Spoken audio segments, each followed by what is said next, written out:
You and a friend are looking for a place to live. You have a list of places and go to see a rental agent to check on a number of points.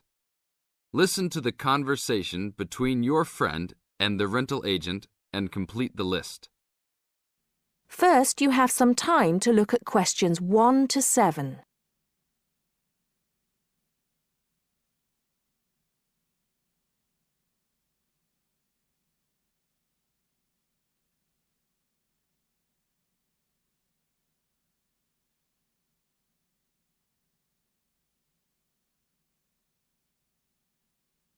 Now listen carefully and answer questions 1 to 7. Hi, we've been looking over your listing of apartments for rent and we have a few questions about a couple of the apartments. Can you help us? Sure. Yep, this is our most recent listing. What would you like to know? Well, we were first wondering about the house on 3rd Street. We can see that it is furnished and rents for $135 a week, but can you tell us how many bedrooms it has? Let's see. In addition to the den, it has 3 bedrooms. The rental on 3rd Street has 3 bedrooms. So in the example, 3 bedrooms has been written down in the number of rooms column for 19 3rd Street. Now we shall begin. You should answer the questions as you listen, because you will not hear the recording a second time. Listen carefully and answer questions 1 to 6. Hi, we've been looking over your listing of apartments for rent and we have a few questions about a couple of the apartments. Can you help us? Sure. Yep, this is our most recent listing. What would you like to know? Well, we were first wondering about the house on 3rd Street. We can see that it is furnished and rents for $135 a week, but can you tell us how many bedrooms it has? Let's see. In addition to the den, it has 3 bedrooms. What about the one on Route 9N? It looks like it's big with a library and a deck, but it doesn't say how much it costs or anything else about it. Oh yes, Mrs. Gaylor's apartment. That one is actually only a 10-month rental and it is going for $156 per week. It's quite a nice place. She only rents for 10 months each year because of horse racing season. Then her relatives all come to stay, so tenants have to move out. It's a little bit inconvenient, but past tenants have really enjoyed their stay there. Oh, well, we need it for a full year. I guess that one is out. How about the rental on Browen Drive? How many rooms does that one have? As it says on the list, it has 2 bedrooms and a private kitchen and bath. But it's actually a very small place. That's why it's a bit cheaper. Oh. Well then, what about the one that has 3 large rooms? Who is renting that property? That one is a good deal. Mr. John Smith is renting it. But he's quite eccentric and he has a strict rule about no pets. How about cats? Nope, absolutely no pets. Well then, how about this studio apartment rented by Mr. Bo Jensen? How is that one? That ad is actually a bit deceptive. The studio apartment is the whole upper floor of an older house.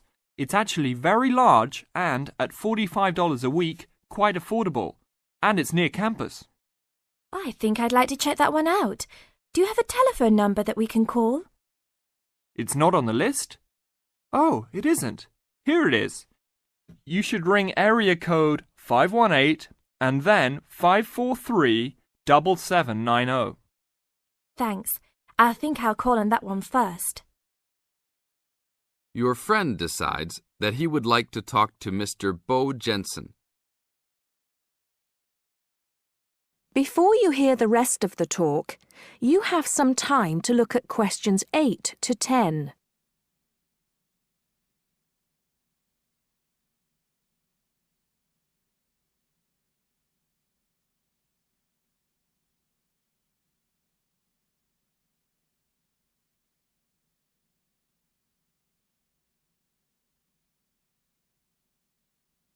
Now listen and answer questions 8 to 10. Hello, 1512, Route 9. Yes, is this Mr. Jensen? Yes, it is. Can I help you? Yeah, we're studying here at university and we came across the rental information for the studio apartment that you are renting. Is it still available? Yes, of course. I actually just placed the ad and you're the first person to call. Is there anything you'd like to know about it? Yes, actually there is. As students, we are on the internet a lot, and we heard that some homes in the area have high-speed connections. What type of connection do you have there now? Oh, that's an interesting first question. But I guess I have heard that too. But we just have a phone line here. Nothing fancy. I think you can have a cable line installed, but it's just a phone line for now. Okay, well maybe we can do that. What type of heating does the apartment have? Now there's a more traditional question. We have oil heat here. It's an older house. That tends to be a little more expensive during the winter, right? Yeah, but there's nothing to do about it. It would cost too much for me to put in a gas heater. What else would you like to know about the apartment? Well, we heard it was quite big. Is it furnished? Actually, yes. I should have put that in the ad. It has an old couch and a couple chairs, a dining table, refrigerator, stove, and even a dishwasher. Does it have any beds? Yep, it has 2. That sounds great. When is the apartment available? You can have it tomorrow night if you want. I just have to clean up a couple things before you get here. Do you want to come over and see it first? No, it sounds fine to us. I actually know the street too, so I know the area. We'll take it. That is the end of part 1. You now have half a minute to check your answers.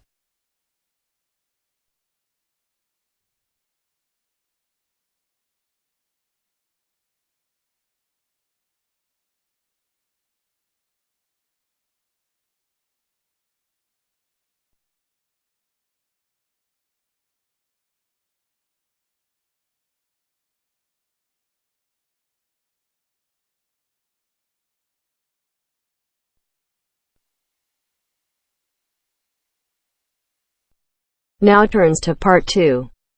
Part 2. You will hear an introductory speech to students at a summer school. You have 30 seconds to look at questions 11 to 14.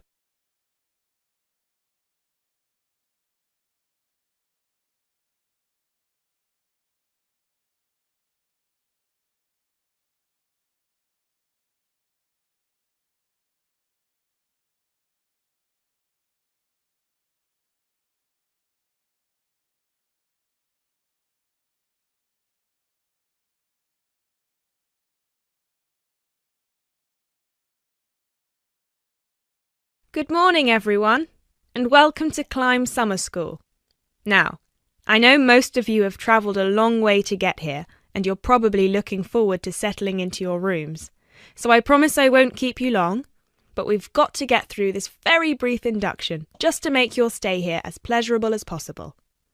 Now, as you can see, while we're located very close to the centre of London, we're actually quite cut off from the main road. And we've got plenty of space for our facilities and students. This was part of our founder's vision, Jasmine Climb, who thought that the best environment for teenage students would be a place that combines the comforts of a big cosmopolitan city with the beauty and serenity of a quiet, remote site. Now, back in 1983, when our school was founded, this all here was an abandoned warehouse, and the classes were held in the main building that you can see over there. There were no trees, no conifers surrounding the property. There wasn't even a main gate. It took years and a great deal of effort to get our school to where it is today.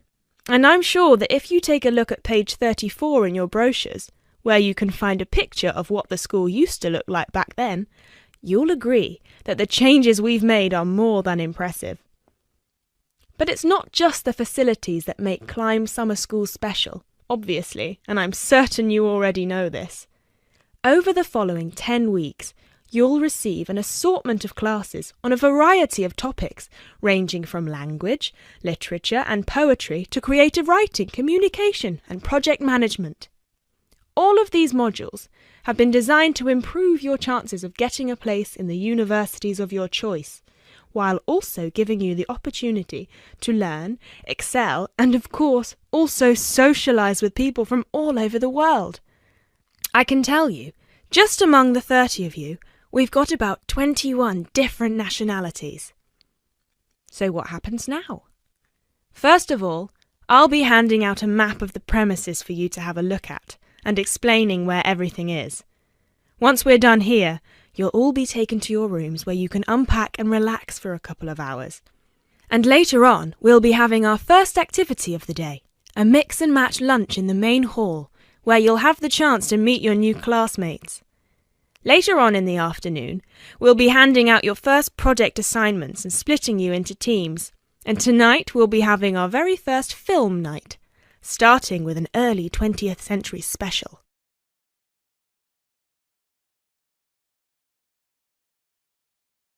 You now have 30 seconds to look at questions 15 to 20.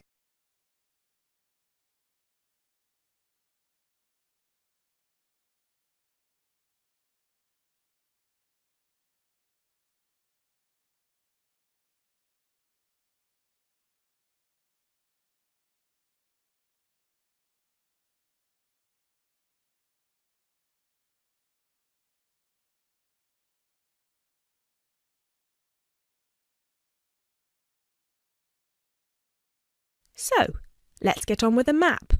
You've already got a version of it in your brochures, so if you can open them to the last page so we can have a look. Very well. As I showed you before, the actual school is right over there in the middle. That's where you'll be having most of your classes. Adjacent to it, you'll find the main hall, which is where we'll be hosting most events, such as today's lunch. On the left from the main building, you'll find a smaller building, which is where the accommodation and welfare offices are located. This is labelled as the garden office at the front, and it's easy to spot because it has a green door. Each of you is assigned to a different residence hall. We've got 3 residence halls in total, 1 on the left and 2 on the right. The one right next to the garden office is Ursula Hall, named after our founder's sister, while the other 2 are Peter Hall and William Hall. Now, as you can see, there are 3 more buildings to the left of the semicircle here, and 1 more building on the right-hand side, next to William Hall. So that one, which is shaped a bit like a dome, is the pavilion. This is where all your letters will be delivered, and in the basement floor you'll also find a laundrette. Please make sure you've got plenty of £1 coins, as you'll need one for the washing machine and another for the dryer. And that row of buildings on the left, the one closest to us here at the gate, is the canteen, where you'll be able to buy snacks as well as breakfast, lunch and dinner, on days when we don't have an event with food provided. The next one is the gym, which is open from 7 a.m. to 8 p.m. from Monday to Friday, and until 10 p.m. at the weekend. And the last building, right over there, is the study centre, where you'll find plenty of computers and books, as well as a great selection of DVDs and magazines that you can borrow with only a small refundable deposit of £5. Now, please remember to keep your student card with you at all times, as you'll need it to access most of these facilities. That is the end of part 2. You now have half a minute to check your answers.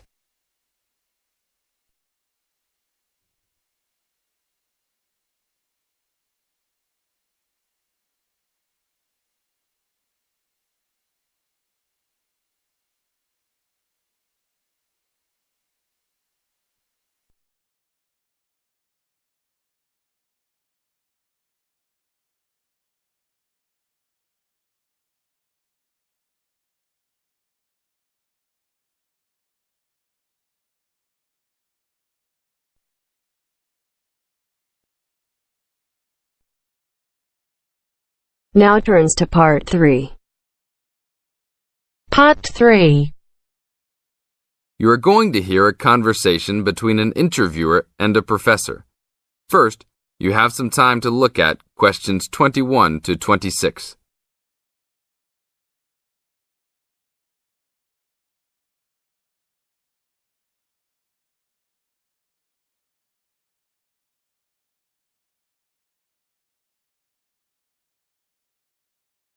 Now listen to the tape and answer questions 21 to 26. Today I'm here with Professor Nittick, who is our new university president.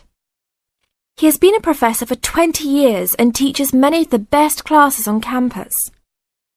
I know many of you have had him as a teacher and know of his brilliance. Good morning, Professor Nittick. Thank you for stopping by the student station. Thank you for having me here.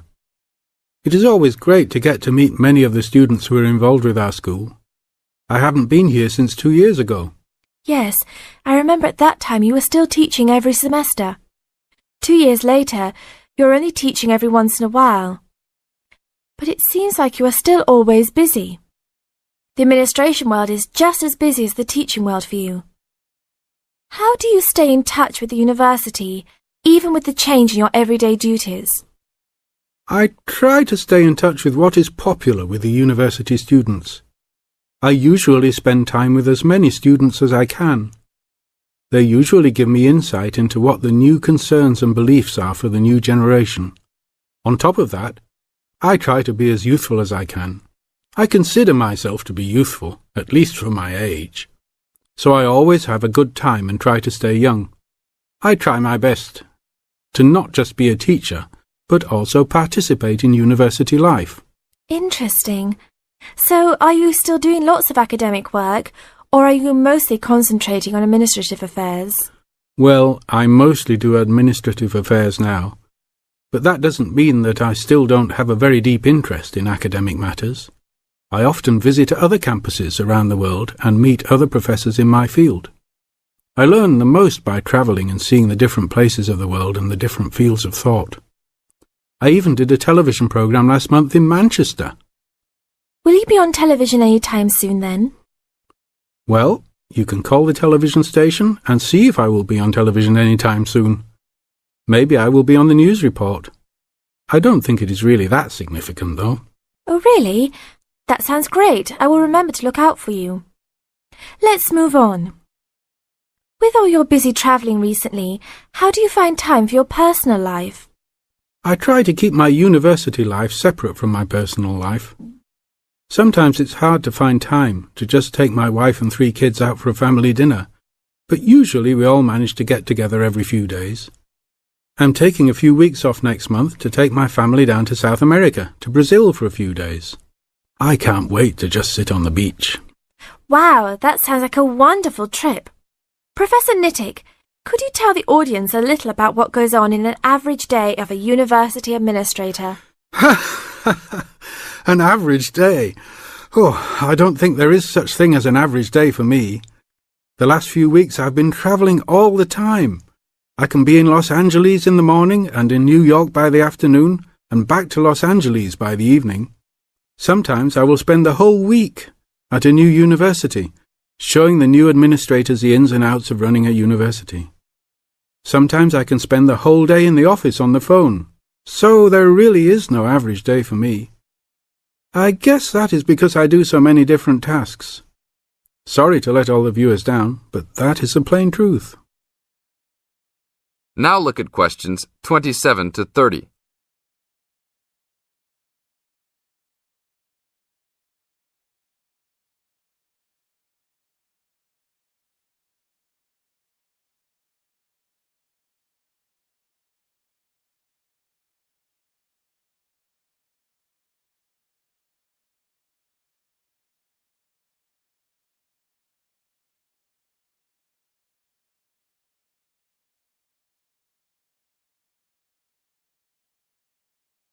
Now listen to the tape and answer questions 27 to 30. Well, I guess I can sum it up for them. You are a busy man. That is probably a good description. So, are there any immediate plans for the coming few weeks? Well, I'm in Los Angeles for the next 2 days, and then I fly to Colorado to meet a new prospective professor for our university. I will be in Colorado for about a week. Then I go to Japan for the next 10 days to meet with our university branch in Japan about record sales there. After that, I return to Los Angeles for a week, just in time for the graduation of the class of 2001. There you have it, my next month's schedule. Thank you very much, Professor Nittick. I always enjoy having you on our show. We hope to have you back on our show next time.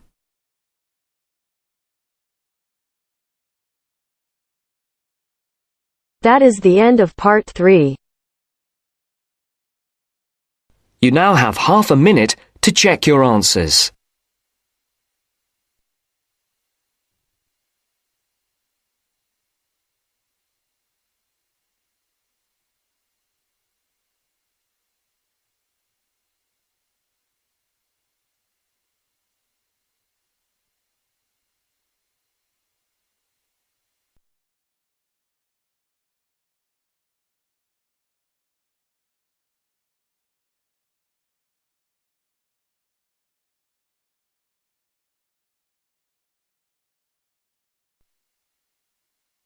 Now turns to part 4. Part 4. You will hear a lecture about English language. You have 30 seconds to look at questions 31 to 37.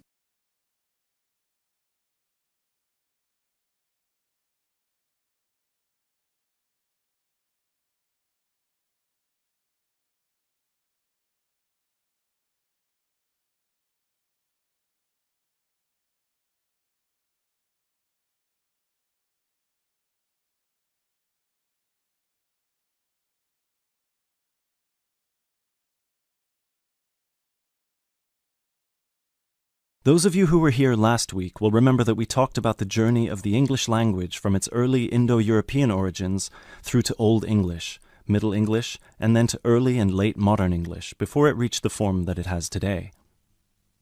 Today, we will be continuing that theme by focusing on the future of the English language and all the places it might go from here. There are about 2.1 billion people around the world who can speak English. Out of these, only 400 million are native speakers, which means that 4 in 5 English speakers are non-natives. This is obviously quite an impressive number, considering that just 2 centuries ago, in 1801, there were only about 20 million speakers of English around the world, and languages like French and German were ahead of English in terms of how many people were using them. But what does it mean?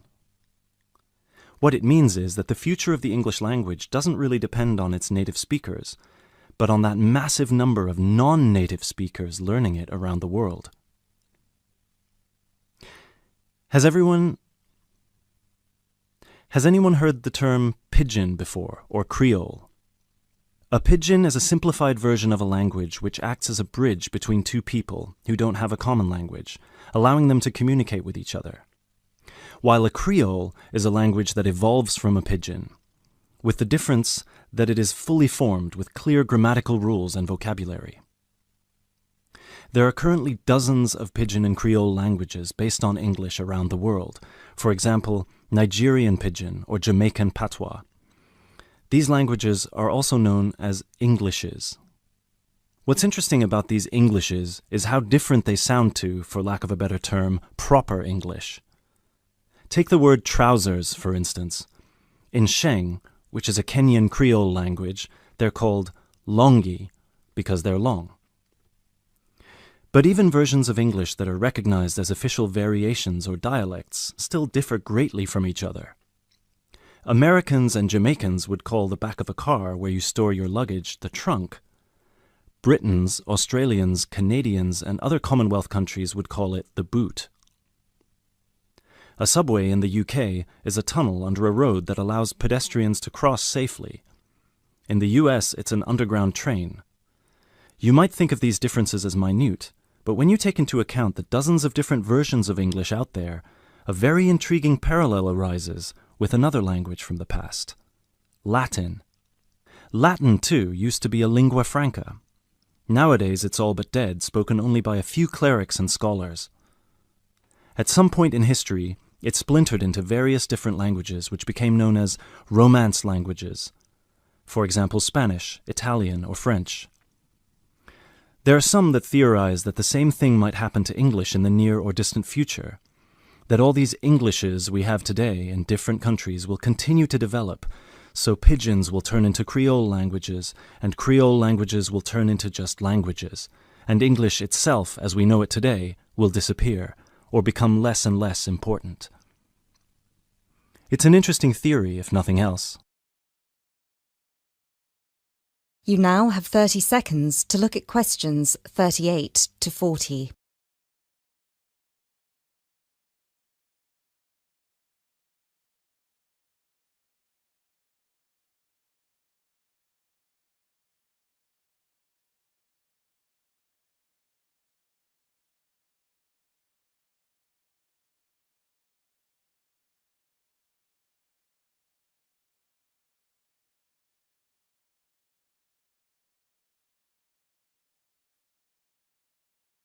It makes sense that as English grows in popularity, countries, especially those with a strong sense of identity and tradition, will develop their own versions of the language, marked by the idiosyncrasies of their culture.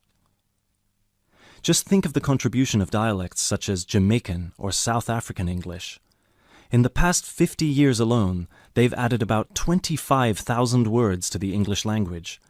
Most of these related to a local context that wouldn't have existed in English before the spread of colonialism. In terms of numbers, just those are enough for a brand new language. There are some flaws to this theory too, however.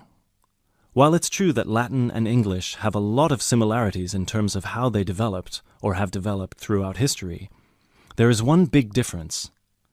We currently live in an era of globalization. Today, you can be in India and stream an American film or TV series in seconds. You can be in Nigeria and listen to British music. You can be in Brazil and read a novel from an Australian author. Just a few centuries ago, this was unthinkable. So what's the other way that English could go? According to some experts, there's the possibility that it could maintain its status as the world's global language, but with a few differences. Already today, most conversations in English occur between non-native speakers. While many of these might be fluent, the majority probably only have an intermediate understanding of the language, devoid of the nuances, colloquialisms, and complex collocations that native speakers employ in their interactions.